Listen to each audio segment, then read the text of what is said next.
As jy Afrikaans is en jouself sien as 'n boertjie, dan is jy deel van iets unieks en spesiaal.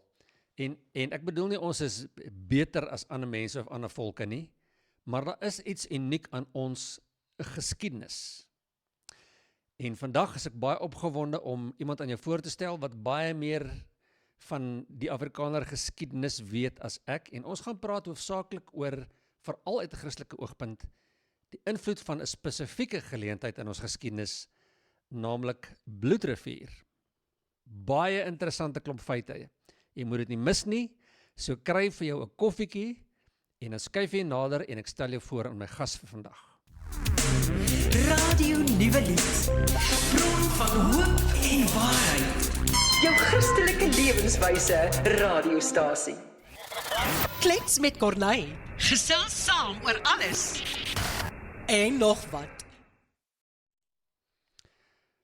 Goeiedag julle pragtige mense, baie welkom by Klets met Corneille. Ek is Corneille en saam gaan ons kragtige alternatiewe verken in regering, ekonomie, opleiding en gesondheid. Alles deur die lens van 'n Christelike wêreldsbeskouing. Vandag se gas is 'n ou vriend van my wat lang paai geloop het eers in die finansiële wêreld, kom uit generasies van bediening uit en 'n reuse kennis oor Afrikaner geskiedenis en hoe kyk 'n mens na hierdie ding vanuit 'n Christelike wêreldsbeskouing, want dit kan baie vinnig lyk soos rasisme, dit kan baie vinnig rasisme wees, seker. Maar daar is iets unieks aan die boerevolk. En vandag se gas wat ek vir jou aan wil voorstel is my goeie vriend Frans Joubert.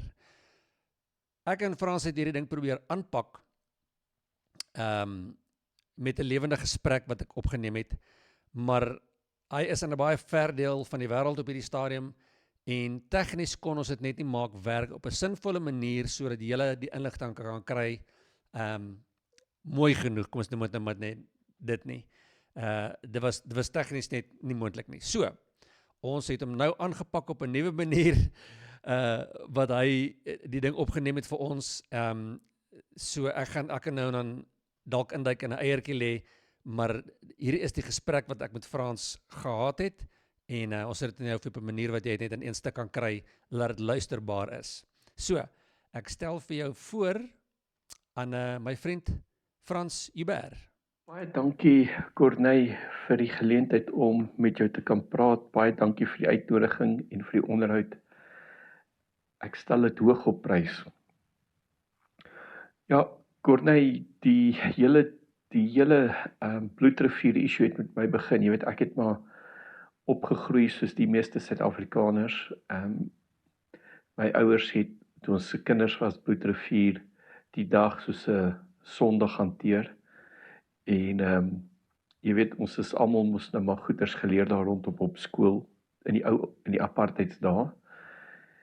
En na die oorgang na die nuwe regering toe, jy weet dit, as 'n jong mens wat toe nou nog op skool was en daarna, jy weet, alles mense is heeltemal oorval met die media wat vir jou vertel het wat ons mense alles verkeerd gedoen het. En dit het 'n onsekerheid by mens geskep. En ek het op 'n stadium begin betrokke raak by geweldig baie gebedsaksies en gebedsbedieninge. En ek het op 'n stadium 'n besluit geneem, ek het 'n vas gedoen en 'n besluit geneem dat ek my lewe wil neerlê vir die wil van God vir Suid-Afrika, want ek het geglo dat as jy dit doen, sal dit goed wees vir ons land en dit sal op die ou end baie beter wees, ongeag wat met mense gebeur in die proses. Seker 'n baie dwaase besluit om te neem, maar jy weet, as jy jonk is en jy het 'n vuur vir die Here en 'n liefde vir die Here in jou hart en dit brand soos 'n vuur in jou maag, dan maak wysheid seker nie baie sin op daai oomblikie. En die meeste gebedsbedieninge waarmee ek betrokke was, het basies was van die mening dat Bloedrivier was soos 'n sonde. Dit is iets wat nooit moes gebeur het nie. En jy weet, as hulle oor Bloedrivier begin praat, dan praat hulle altyd van die ou was 'n vrymeslaer en hier was die die wortels van rasisme en weet hulle het al hierdie alle lange lyste van alles wat verkeerd is. So wat gebeur het is mense het so half 'n bietjie op sy geskuif. En deur die genade van die Here het 'n wonderlike ding met my gebeur. Op 'n stadium het my paai met al die gebedsbedieninge en al hierdie tipe van mense geskei. En jy weet, en partymal is dit 'n goeie ding, want toe, jy weet, dit is asof mense partymal nie net, jy weet, al jou vriende verloor het, daar's niemand meer om jou nie, en toe ek heeltemal alleen is, en ek begin te bid, en ek begin 'n opname te maak van hoe my lewe gegaan het ek opgelet dat die goed waarvoor ek die Here vertrou het nie gebeur nie. Ek het die Here gevra dat Suid-Afrika getransformeer sal word, dat herlewing sal uitbreek, dat mense se harte sal verander. En soos ek gekyk het ek besef dat jy weet, die rasisme in ons land het net al erger geword.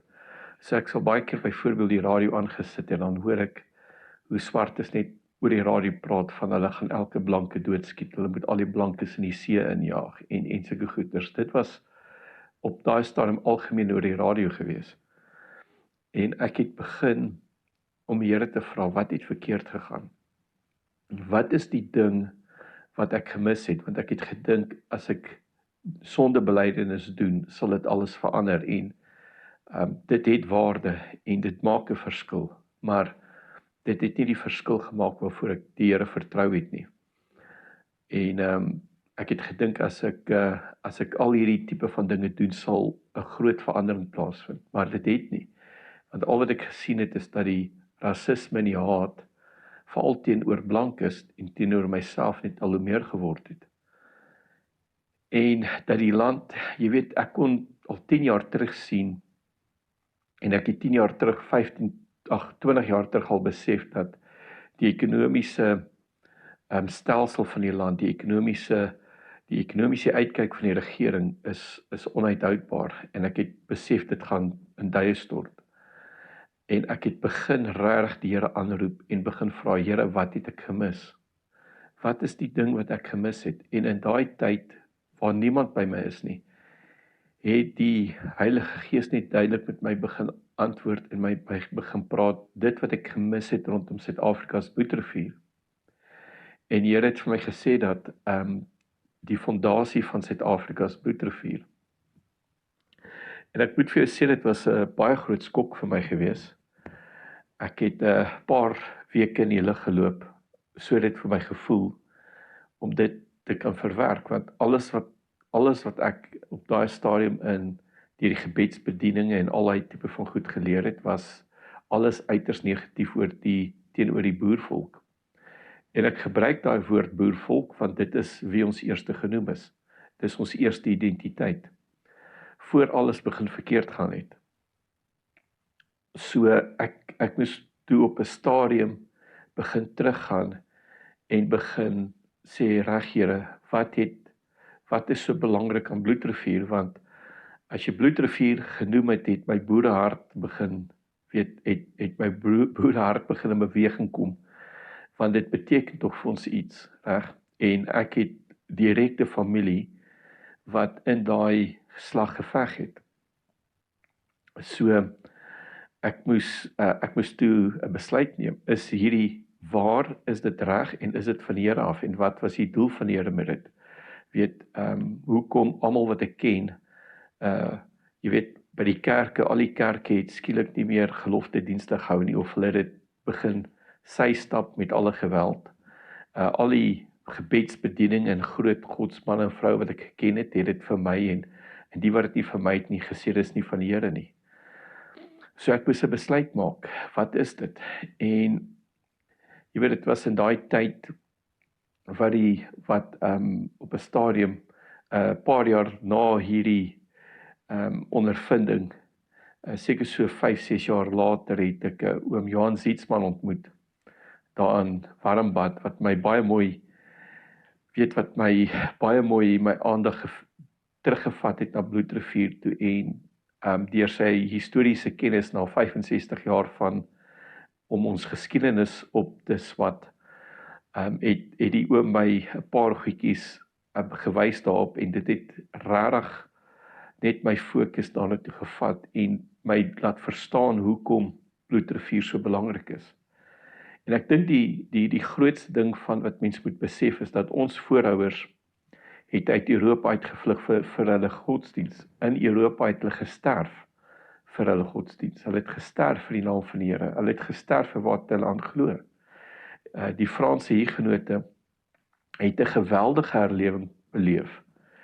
En ongeag wat mense sê, jy weet, as jy teruggaan na die Franse Hugenote toe, en ek is Joubert, so my bloedlyne gaan terug na die Franse Hugenote toe. Ongeag hoe polities jy dit wil maak, die Franse Hugenote het 'n geweldige beweging van God se gees beleef. Inteendeel so erg dat baie mense, daar's getuienisse dat babas wat 'n dag oud was, in perfekte koninklike Frans kon profeteer. 'n Dag oud wat nog eers kon praat of so nie, kon profeteer duidelike woorde in die koninklike Frans profeteer. Daar is baie dokumentasie daarvan en dit is nie net hoorsê nie, dit is dokumentasie. Daar's heel wat dokumentasie dat waar Franse Hugenote gesing het, dat soldate op hulle skiet en dat die koels teen dit het gelyk soos teen 'n muur vasskiet wat niemand kon sien nie. En so daar het geweldige dinge gebeur met die Franse Hugenote vir een of ander rede wat ons baie keer in ons kerkgeskiedenis nie wil erken nie. En hierdie mense, hierdie voorouers van ons is doodgemaak omdat hulle geglo het jy mag jou Bybel lees en omdat die Here hulle lewens aangeraak het. So met tyd wat gebeur het hulle na die Kaap toe gevlug en daar was nie net Franse Hugenote nie, maar daar het baie mense van oor die hele Europa gekom en hiernatoe gevlug. En wat gebeur het is ongelukkig toe hulle in die Kaap aankom, is hulle so half en half verneek, soos ek die geskiedenis reg verstaan. Is daar beloftes aan hulle gemaak wat nie heeltemal nagekom is nie. En was hulle eintlik maar op 'n manier, jy weet, so 'n bietjie van slawe gewees. Die regering het nie na hulle gekyk nie. Hulle het in 'n geestelike omgewing groot geword, of die geestelike omgewing waarin hulle was.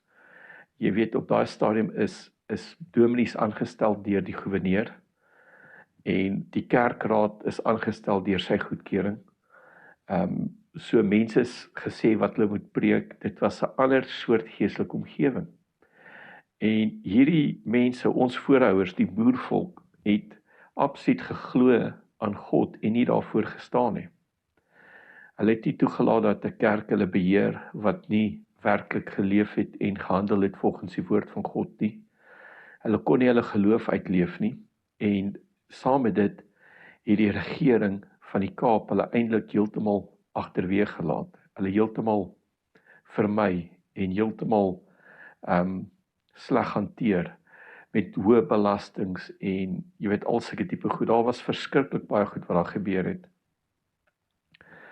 So wat gebeur het is hierdie manne moes begin bid en hierdie ouens het begin bid en hulle het in groepe begin saamtrek soos ek het verstaan en begin bid en die Here gevra, moet ons trek.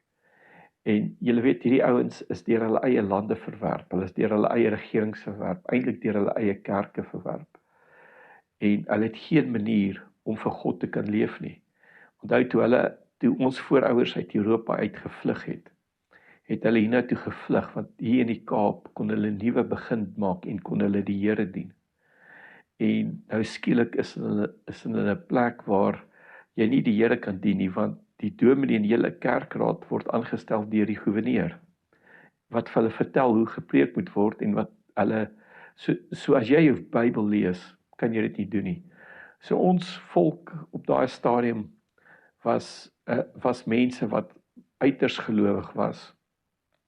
Die fondasie van ons volk was basies huisgodsdiens gewees, waar die man en die vrou en die kinders en selfs hulle hulle werkers by hulle saam huisgodsdienst sou gehou het en gebid het en die Here aangeroep het. Dis die fondasie van ons volk. So die kerk was eintlik nie iets waardevols op daai oomblik gewees nie, maar ons mense het in hulle eie huise bymekaar gekom, huisgodsdienst gehou, gebid, gesing, gebid en die Here vir rigting gevra. En interessant, ons volk het heeltemal slawerny verwerp. En jy weet op daai stadium was aan die Kaap slawerny was soos in die res van die wêreld iets wat belangrik was vir baie mense. Maar in ons volk het dit net eenvoudig nie toegelaat nie. En die rede is omdat dit 'n volk was wat die Here gesoek het. So hulle het die Here aangeroep en gevra, waarheen wat moet ons doen? En Dr. Lombard het 'n pragtige boekie geskryf. En wat hy basies sê daarso is dat die sewe trekgroepe het dieselfde vraag aan die Here gevra. En hulle het gebid en die Here het onafhanklik van mekaar dieselfde skrif vir elkeen gegee. En hierdie skrif is bitter belangrik vir ons. En die skrif wat die Here vir al 7 trekgroepe gegee het om te trek, was Jesaja 62 vers 4. En Corneille, laat ek dit net vir jou lees. Die skrif lees as volg. Ek lees uit die ou Afrikaanse vertaling. Hy sê, jy sal nie meer genoem word verlatene nie, en jou land sal nie meer genoem word wildernis nie, maar jy sal genoem word my welbehae en jou land die getroude, want die Here het 'n behae in jou en jou land sal getroud wees. En nou moet jy verstaan, hierdie ouens wat eintlik verlatene is, wat arm is, verlatene is, wat moeilike tye het. Die Here sê, julle land sal nie meer genoem word wildernis nie. So die land wat die Here vir hulle gegee het, is op daai oomblik in 'n wildernis. Maar jy sal genoem word my welbehae en jou land die getroude, want die Here het 'n behae in jou en jou land, hoor daai, en jou land sal getroud wees. So die Here het vir hierdie boervolk mense gesê, ek het 'n welbehae in julle en julle moet trek, want ek het 'n land vir julle. En dit is met daai geloof dat hierdie volk begin trek het. Weet nie al 7 groepe het op dieselfde tyd getrek nie, maar op grond van hierdie woord, hierdie skrif het hulle begin trek. Nou, hierdie skrif is die fondasieskrif vir die boervolk, maar dit is ook die fondasieskrif vir Suid-Afrika. En ek sal dit so 'n bietjie later verduidelik hoekom ek dit sê, en dit is baie belangrik. So, as gevolg van baie omstandighede, weet waar baie boere doodgemaak is, vrouens en kinders wreedaardig vermoor is.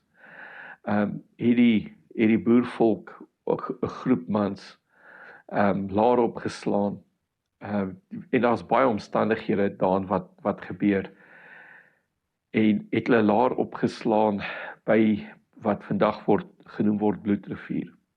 En ek dink wat baie belangrik is as jy moet net die omstandighede besef en die konteks besef waarin dit gebeur het. Nou, baie belangrik is as jy, en hierdie volgende is baie belangrik, as jy na Genesis 11 toe gaan, en jy lees die Genesis 11, dan staan daar basies dat die Here het die mense se tale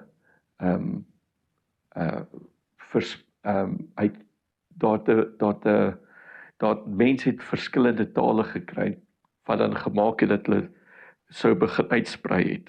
En as jy teruggaan na Hebreëse, na Joodse legende, en wat in hulle boeke opgeskryf is, glo die Jode dat die Here het 70 tale geskep. En dan gaan jy na Deuteronomium 32 vers 8 toe, dan staan daar dat die Here het vir elkeen van die prinse van Israel. Nou, op daai stadium het Israel nog eers bestaan nie. So daai skrif maak geen sin nie, totdat jy besef dat die vertalers het 'n onmoontlike taak op hulle hande gehad, want hulle moes beskryf wat die seuns van God is. En dis hoekom het hulle maar gesê die prinse van Israel. So wat gebeur het, en as jy dit vergelyk met Joodse verstaan van die situasie, is dat die Here het oor elke taal wat geskep is, het hy 'n seun van God aangestel. En dit is, en alle, 'n dokter Jans Jameson het 'n boek geskryf wat genoem word Traced, waarin hy wetenskaplik bepaal deur jou DNA-analise en basies deur spesiale DNA-ondersoek jou hele bloedlyne kan terugtrek, en hy het verskriklike groot deurbraak gekry wat die hele kwessie van evolusie heeltemal doodmaak, wetenskaplik doodmaak, dat dit kan nêrens meer gaan nie. En volgens dit het hy bewys dat alle volk op aarde gaan terug na die 70 name wat gegee word in Genesis 10. En dan, as jy dit nou so verstaan, oor elkeen van hierdie 70 huisgesinne, as ek dit so kan sê, of families, is daar 'n seun van God aangestel. Nou, die meeste mense verstaan nie heeltemal wat 'n seun van God is nie. Nou, as jy gaan na Genesis 82 toe vers 1 staan daar, en die Here staan in die vergadering, die Here staan, hoofletter, in die vergadering van die gode, kleinletter. En letterlik wat dit beteken, is dat in die vergadering waar al hierdie gode bymekaar kom, want baie van hierdie seuns van God is aanbid as gode later aan, staan die Here in die vergadering, want hy alleen is God. Nou, dit is net baie, ek moet net baie duidelik hierso skep, dat Jesus Christus is die enige gebore seun van God. Hy is nie 'n engel wat geskep is soos die seuns van God nie, hy is die enige gebore seun van God, en hy is God. Dis net, ek moet dit net baie duidelik hierso maak, dat niemand daaroor in war mag wees, of daaraan mag twyfel nie.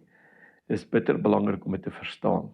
So, nou die rede hoekom ek dit vir jou sê, Corneille, is dat die boervolk by die oewers van Bloedrivier staan, moet jy verstaan dat hierdie gode wat oor hulle regeer het, hierdie seuns van God wat aangestel is oor elke volk reg oor die wêreld, hierdie seuns van God het daai mense, het hierdie boervolk mense uit Europa uitgeskop, wat onder hulle beheer was. So dit was alles uit Europa uitgeskop, en toe hulle by die oewer staan van Bloedrivier, toe het hulle nie 'n God wat oor hulle regeer nie, 'n seun van God wat oor hulle regeer nie.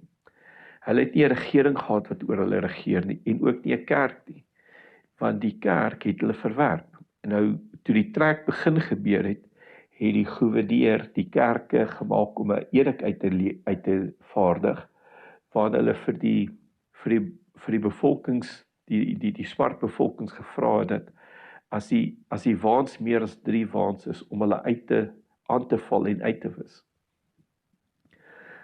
En die kerke was kwaad vir hulle omdat hulle getrek het, die regering was kwaad vir hulle, almal was kwaad vir hulle. So toe hulle by Bloedrivier staan, toe staan hulle alleen, sonder 'n afgod wat oor hulle is, sonder 'n seun van God wat oor hulle is, sonder 'n regering wat oor hulle is, en sonder 'n kerk wat oor hulle is.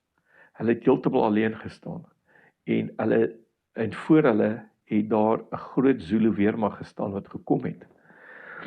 Nou, toe ek dit besef, en ek wil dit baie duidelik stel, die boervolk is nie Jode nie, en ons is nie 'n uitverkore volk soos die Jode nie. Want toe die Jode, toe die Here met Abraham gepraat het, het hy na Abraham toe gekom.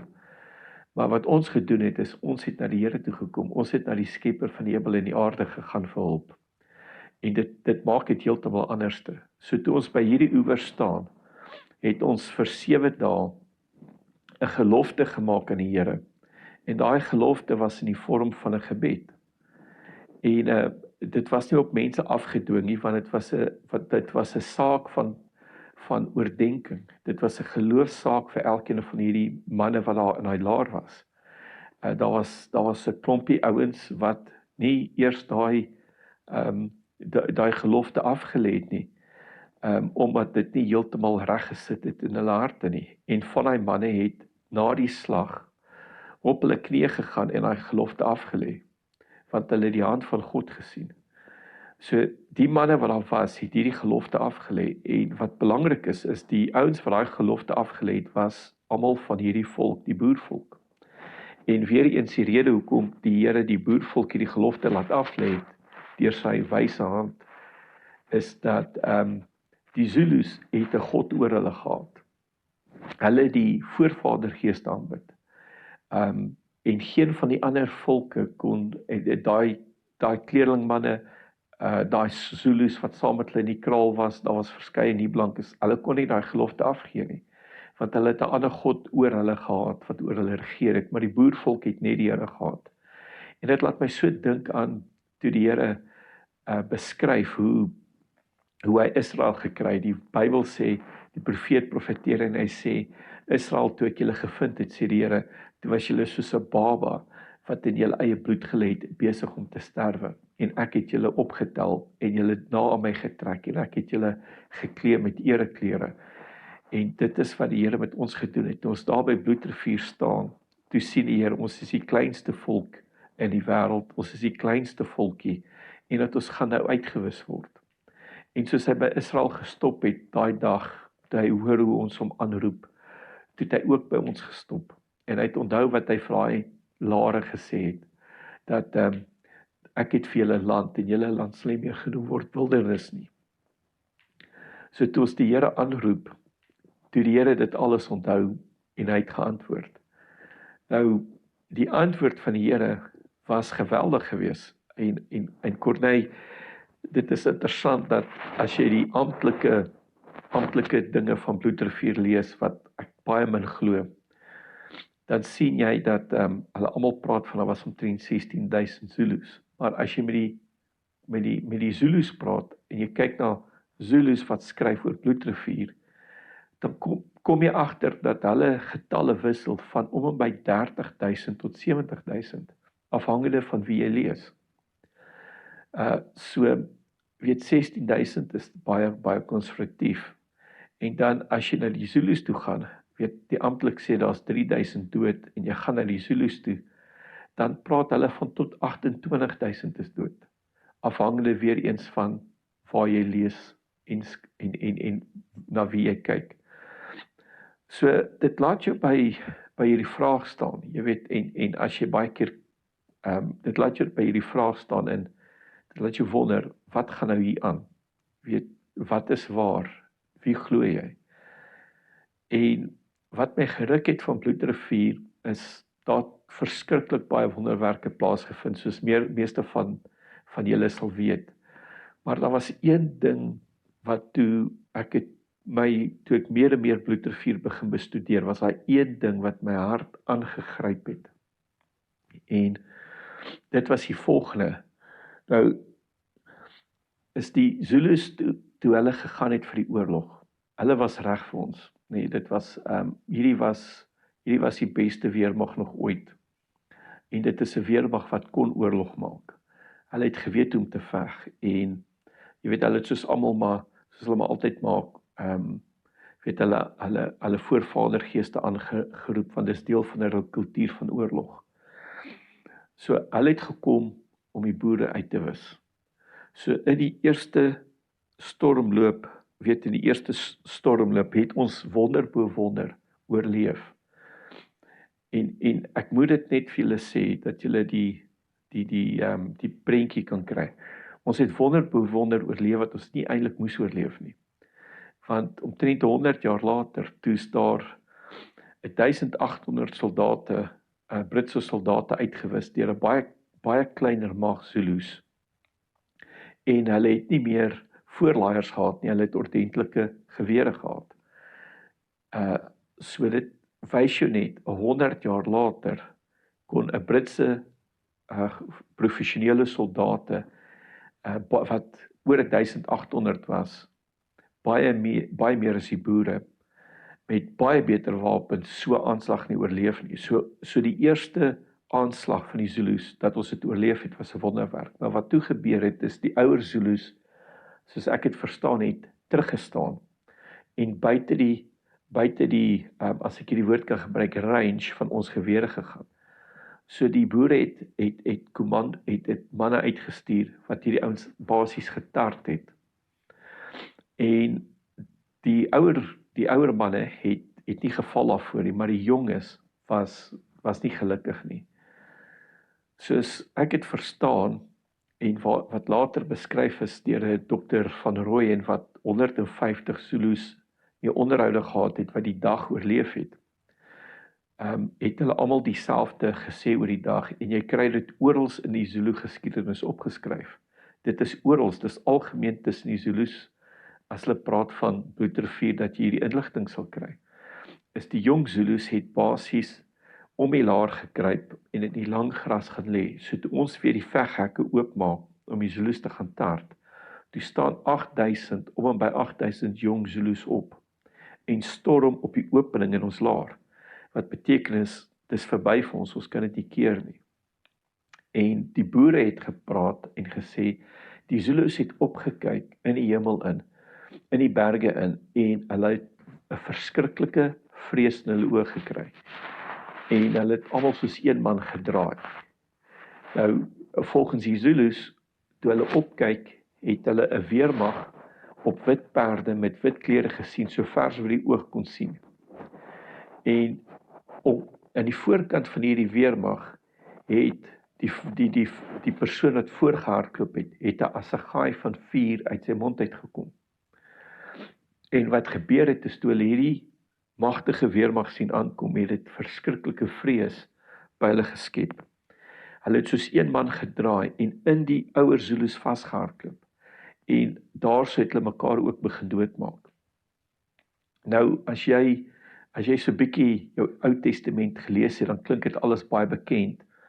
Want eerstens het Johannes, die doper, die geliefde disipel van Jesus, het hy so 'n soortgelyke visie gehad, gesien, waar hy Jesus gesien ry het aan die voorkant van 'n weermag met wit klere op wit perde met 'n swaard van vuur wat by sy mond uitgekom het.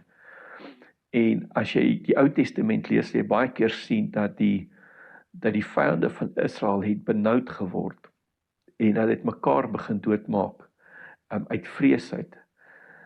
Nou, dis presies wat daai dag gebeur het.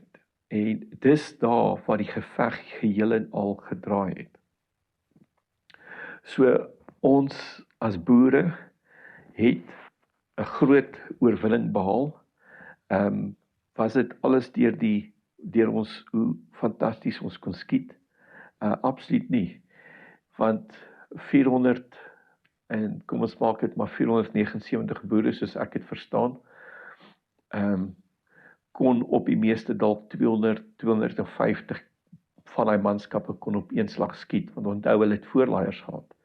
En onder daai manskappe was daar jong seuns gewees, so oud soos, ek glo die jongste was 9 en 12.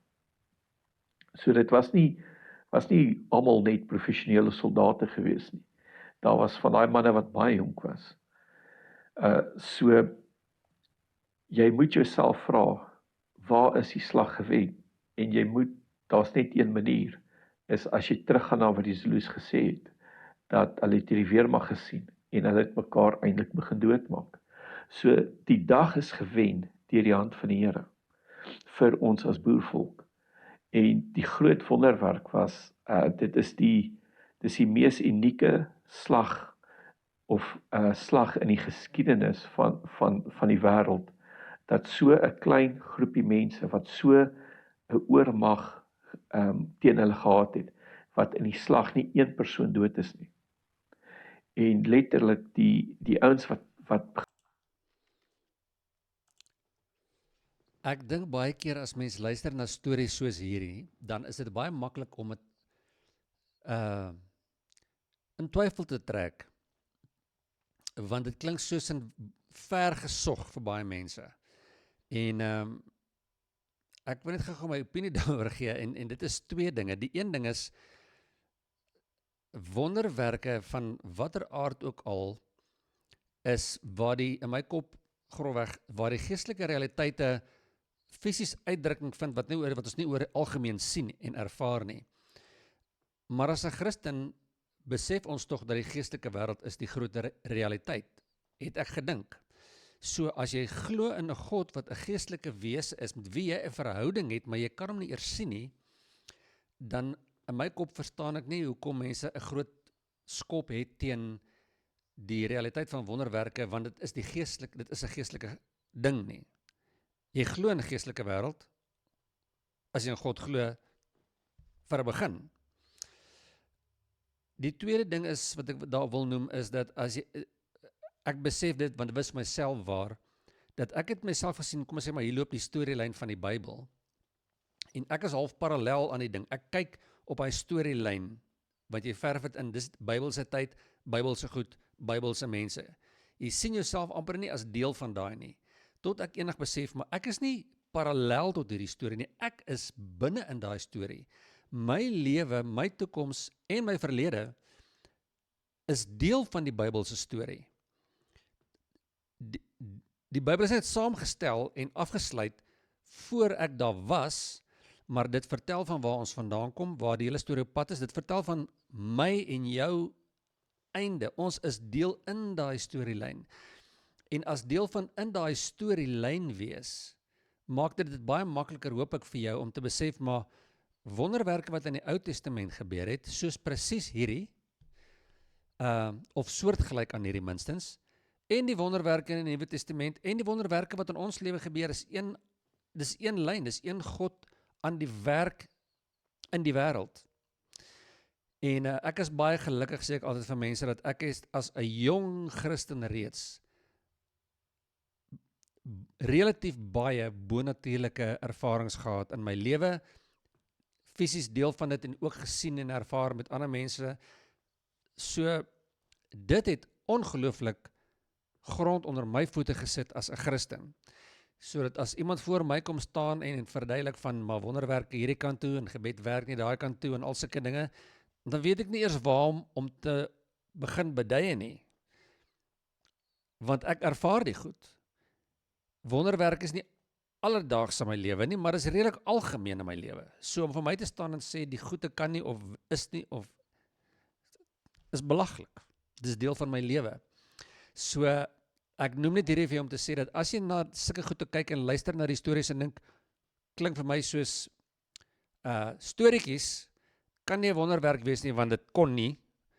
As jy minstens 'n Christen is, dan kon dit. Absoluut. Kom ons gaan aan met wat Francis so sê. Gewond is 3 mense wat gewond is, het eintlik buite die laar gewond. So die Here het 'n absoluut sy hand van beskerming oor hulle gehou. Dit is 'n absolute wonderwerk wat niemand kan jy kan nie daarteen stry nie. Dis 'n absolute wonderwerk. En soos toe ek dit sien en ek besef wat dit is, het dit my hart aangegryp, want jy weet, as jy gepraat het oor, en toe die Here die eerste keer met my, die Heilige Gees met my gepraat het oor Bloedrivier, moet ek vir hulle sê, het my boerehart dit nie mooi gevat nie, want ek kon dit nie heeltemal verwerk nie, maar toe ek verstaan wat eintlik daai dag gebeur het, met die groot weermag wat gesien is, Marius Brandt het op YouTube 'n pragtige video oor Bloedrivier, wat dit ook so mooi beskryf. Seker een van die beste video's op YouTube oor Bloedrivier. En wat gebeur het, is toe ek dit sien en ek besef ek, maar Here, Bloedrivier het nie net oor my volk gegaan nie. Want daai dag, julle weet, Bloedrivier is geïnisieer eintlik deur 'n Britse sendeling wat die boere gehaat het. En daai dag, weet, voor Bloedrivier het daar nie een Zulu met daai sendelinge tot bekering gekom nie. Maar daai Britse sendelinge kon nie een Zulu na die Here toe lei nie. Maar na Bloedrivier,